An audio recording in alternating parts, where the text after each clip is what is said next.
আসসালামু আলাইকুম প্রিয় বন্ধুরা, আপনারা সবাই কেমন আছেন?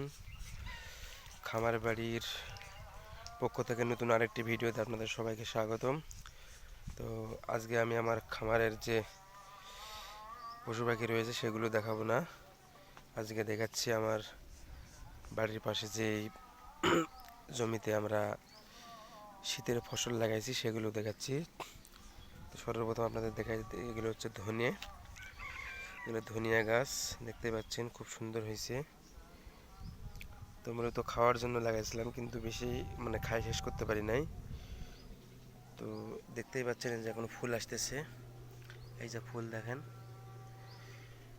ধনিয়া কিন্তু মোটামুটি অনেক ভালো হয়।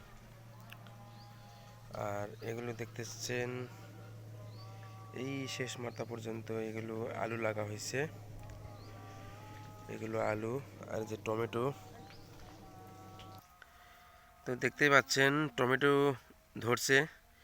তো আসলে এই গাছগুলো অনেক আগে লাগানো হয়েছিল, কিন্তু এতদিন টমেটো আমরা খাইতাম, কিন্তু খাইতে পারি নাই।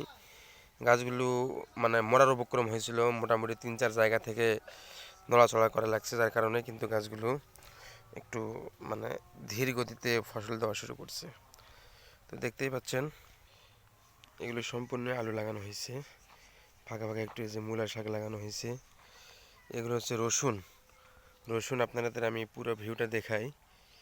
এই যে দেখতেই পাচ্ছেন এই দিক থেকে এই দিক পর্যন্ত পুরাটাই রসুন লাগাইছি আমরা, মাঝখানে অল্প একটু পেঁয়াজ লাগানো হয়েছে।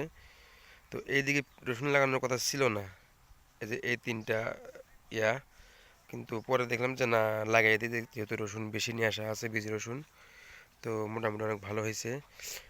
আর এই যে লাইনটা দেখতেছেন সবুজ, এটাও কিন্তু ধনিয়া, ঠিক আছে, দেখতে পাচ্ছেন এটাও ধনিয়া। এগুলো সম্পূর্ণ